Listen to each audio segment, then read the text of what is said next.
उनकी जाति नहीं होती, जल की जाति होती है, भगवान की जाति होती है, नहीं ना, सूर्य की जाति होती है। उसी तरह सदगुरु की जाति नहीं होती है, उसमें सभी समाहित होते हैं। गंगा जी हिंदू को स्नान करने के लिए आज्ञा देगी और मुस्लिम को रोकेंगी? ईसाई से कहेंगे तुम मत मेरे पास स्नान करने आओ, रोकेंगे? सूर्य भगवान जब रोशनी देंगे तो मस्जिद पर देंगे और मंदिर पर नहीं देंगे, मंदिर पर देंगे और चर्च पर छोड़ देंगे? नहीं ना। उस तरह से सदगुरु तो ऐसा ही होना चाहिए ना, इतनी विशाल हृदय हो कि जिसमें सभी लोग समाहित हो। सच्चाई है पुण्य आत्माएं जो सनातन धर्म वाले प्रचार करते हैं ना, तो सनातन में तनातनी हो गए, सनातनी नहीं रह गए, तनातनी आपस में लड़ते हैं लोग। लेकिन सच्चाई है कि सनातन धर्म से ही सारा धर्म निकला हुआ है, चाहे हिंदू तो ही है, मुस्लिम, सिख, ईसा, जैन, महावीर, बौद्ध, जो भी धर्म है सब इसी से निकले हैं। आज बताने की जरूरत है, समझाने की जरूरत है उनको, इस पर संकेत करके और बताना है कि हम और तुम एक हैं, एक ही वृक्ष के हम लोग डाल हैं, समझ अलग है। पुण्य आत्माएं तो सदगुरु ऐसा होना चाहिए, सदगुरु का स्वभाव ऐसा होना चाहिए, सदगुरु का हृदय ऐसा होना चाहिए कि उसका सारा स्वभाव गंगा की तरह, सूर्य की तरह। अच्छा, हवा भी देखिए, हवा, ऑक्सीजन कभी रोकता है क्या? सांस रोकता है कि तुम हिंदू हो तभी लो? नहीं ना। कभी आग बोलती है क्या कि हिंदू हमको अग्नि देवता मानते हैं तो हम तुमको अग्नि अपनी ऊर्जा देंगे, लेकिन ईसाई को नहीं देंगे? ऐसा कहती है? क्यों नहीं कहती? ये फूल है, ये फूल है, ये फूल कभी मना करेगा? ईसाई के हाथ में नहीं महकेगा, हिंदू के हाथ में महकेगा। तो दिव्य आत्माएं जो संकुलित विचार है, जिनका संकुलित है, जिनकी मर्यादाएं बंधा हुआ है, वह कभी बंधन से मुक्त नहीं हो सकते। बंधन से मुक्त होने के लिए हमें मन से पार होना है, और मन से पार होने के लिए, संसार से पार होने से पहले सदगुरु के दरबार में होना जरूरी है। गुरु सदगुरु बड़ा अंतर है। एक शांतिकेत राजा थे, शांतिकेत राजा, थोड़ा रामायण से सुना दे आपको घटना। शांतिकेत राजा थे, शांतिकेत राजा जा रहे थे, बीच में नारद जी आ गए। नारद जी को जानते हैं, नाम सुने ना, ब्रह्मपुत्र नारद जी। नारद जी आ गए रास्ते में। नारद जी बोले कहाँ जा रहे भाई? बोले अरे मैं नहीं जानते, सुमेर पर्वत पर सारे ऋषि मनीषी इकट्ठा हो रहे हैं, वहीं हम जा रहे हैं। और फिर तो कहते हो क्या? जा रहा हूँ। करे संत आदमी है, आप भी राजा है, जानते हैं ना, शांति के राजा है आप, और राजा हैं, जा रहे हैं। एक काम करिएगा, सब कुछ करिएगा, लेकिन विश्वामित्र को कभी प्रणाम मत करिएगा। क्यों? करे वो भी तो राजा ही न है, सबको प्रणाम कर लेना, लेकिन विश्वामित्र को प्रणाम मत करना। फिर बोले क्यों? करे तू भी राजा, वो भी राजा, काहे का? वो सन्यासी, वो भी छत्री था, और छत्री था, अब राजा हो गया, इससे क्या हो गया? छत्री वेश में उसका प्रणाम मत करना, कभी नहीं, कदापि नहीं। हृदय का अभिमान जग गया, हृदय का अभिमान जगा कि सही है, अब राजा, हम भी राजा, वो भी प्रणाम करें, सही बात है। और तपस्वी कैसे? वासना पर विजय ही नहीं पाया। मेनका जैसी अप्सरा उनके तपस्या को भंग कर दी, मेनका से बच्ची भी होगी, वो कैसे तपस्वी? सचमुच करे, उसे खड़ा करना चाहिए, उससे प्रणाम नहीं करने चाहिए। बात घटक गई, पूरा चला, सबका प्रणाम किए, लेकिन विश्वामित्र का प्रणाम, विश्वामित्र महामुनि ज्ञानी, लेकिन इतना हृदय में अभिमान हुआ कि वो तुरंत बदला लेने की तैयारी कर दिए। आ गए अपने शिष्य के पास। किसके पास आ गए? शिष्य। और अपने शिष्य कौन? भगवान राम के पास। भगवान राम के पास आए, बोले कहे राम एक सुन लो, हमारा एक प्रणाम नहीं किया। अब देखिए किस सदगुरु में आएगा जो प्रणाम करने के लिए नाराज हो रहा है, वो क्या दृष्टांत बताता है कि वो बोले कि मेरा प्रणाम नहीं किया है। भगवान राम कहे कि रखहूं बान मैं तजी सुनो, रखहूं बान मैं तजी सुनो, रघुकुल की यह रीत, वचन न बदले कभी प्रभु, रहे चरण से प्रीत, जो मस्तक झुका नहीं गुरु चरणों में। ध्यान दीजिए एक एक शब्द पर, भगवान राम बोल रहे हैं, जो मस्तक झुका नहीं गुरु चरणों में, उसका जीवन में रहने का अधिकार नहीं, दरबार से खाली न जाए गुरुवर,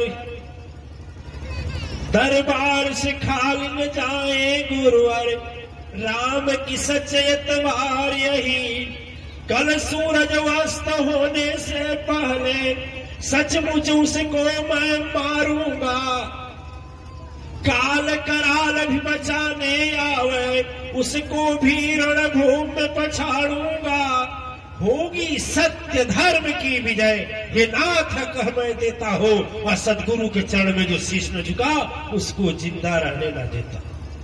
बोली सचिद्र भाव की प्रतिज्ञा हो गया, प्रतिज्ञा तो हो गया, खबर मच गई, खबर फैल गई। और शांतिकेत महाराज को पता लगा, अरे बाप रे, अरे बाप रे, अब तो मार जाएंगे। कब मारेंगे? कल, कल मारेंगे, और फिर सूर्यास्त के पहले। ठीक है, आप लोग सोचिए, यदि आदमी के चाहे हम लोग के जेल पता लगे कल शाम तक मर जाना है तो कैसा इच्छा करेगा? कुछ घबराहट होगी नहीं? और तो शांतिकेत राजा लगे घूमने, नारद जी को लोग खोजना, नारद जी का पते नहीं। कहे नारद जी कैसे थे? बिना खोजे मिल गए, अब खोजने पर मिलते ही नहीं। कैसे गुरु बाबा, कैसे गुरु बाबा सलाह बताए, हत्तेरी गुरु का, हत्तेरी गुरु का खोजते जा रहे थे।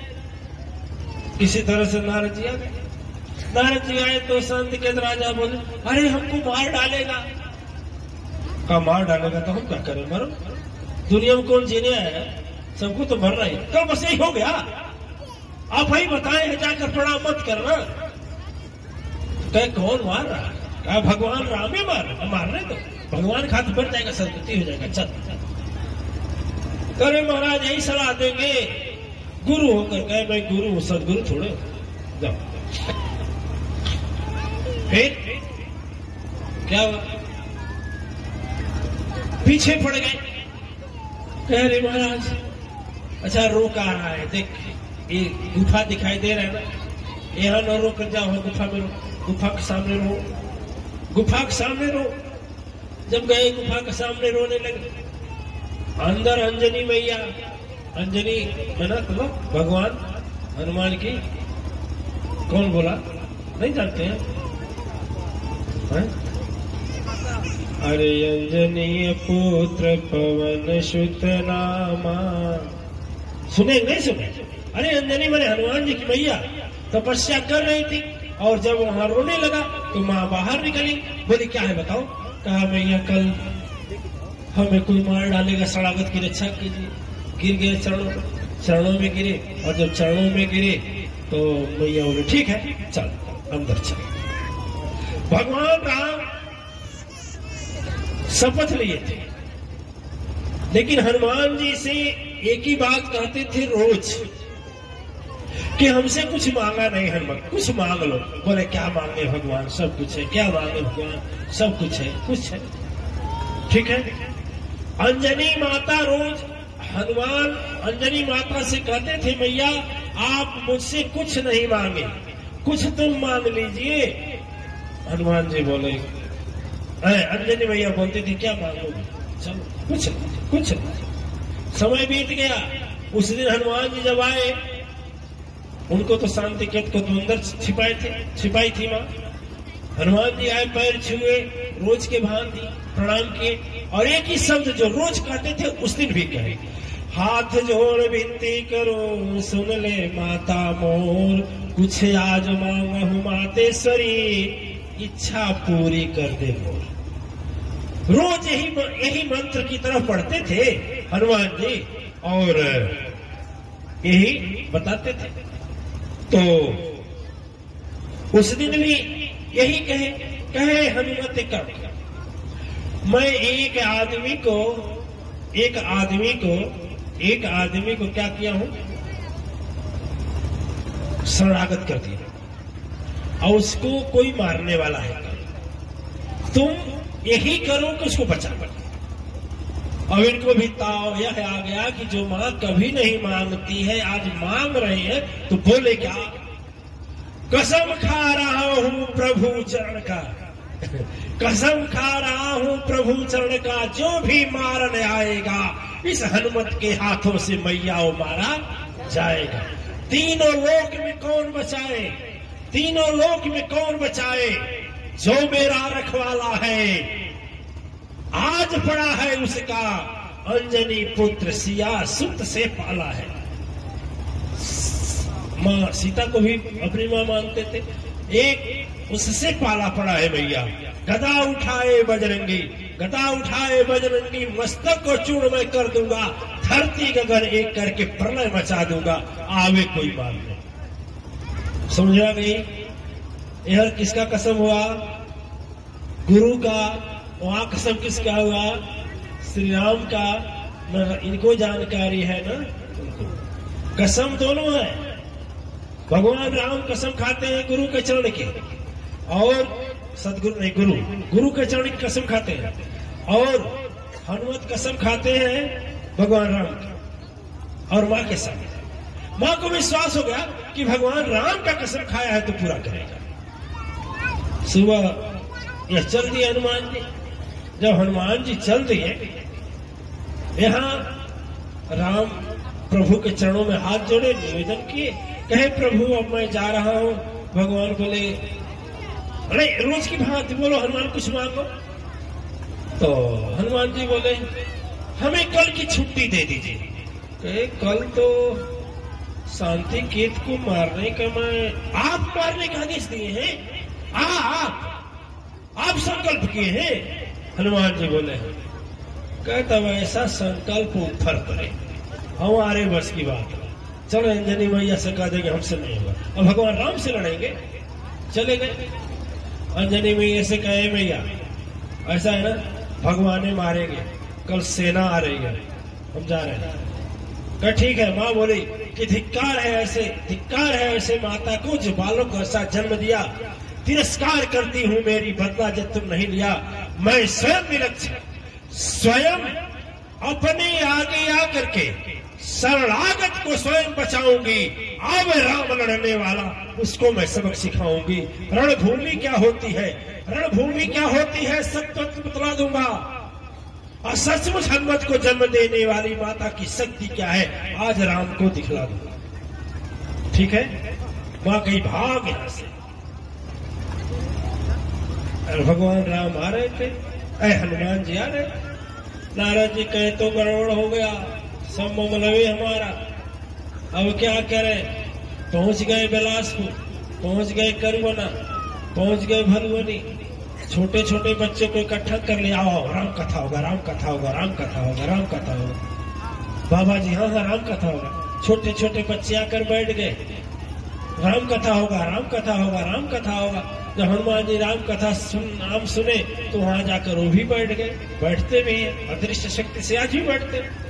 तो नारद जी बोले, देखो भैया, एक भगवान राम थे, एक सौतेली माता कैकेयी के कहने से 14 बरस तक वन में गए। थोड़ा सा संकट, थोड़ा सा विपत्ति, थोड़ा सा संशय नहीं, बहुत बड़ा था।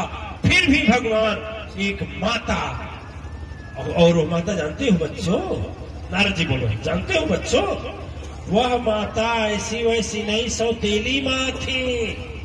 फिर भी सौतेली माँ का वचन माने, और एक हनुमान है उन्हीं का सेवक। एक हनुमान वो अपने माँ का वचने नहीं मान रहा, बोला कि राम भक्त है, राम भक्त है, राम भक्त। ये बताइए हनुमान को भी भक्ति होनी चाहिए ना वैसे? बच्चे बोले हाँ बाबा जी होना चाहिए, प्रसादियां बांटिए जाए।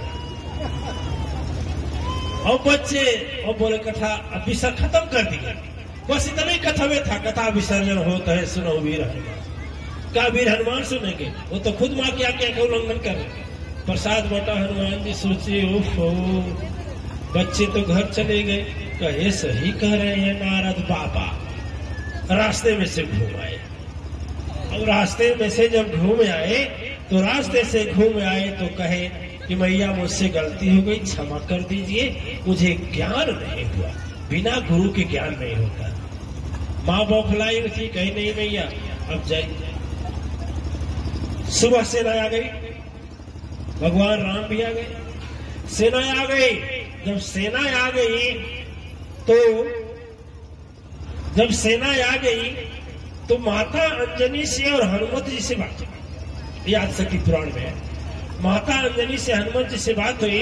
अंजनी मैया कहे हे लाल सुनो यह सचमुच जीवन, सत्य धर्म टल जाएगा, सदगुरु बन कर यदि रहा तो कुछ आफत ना आएगा।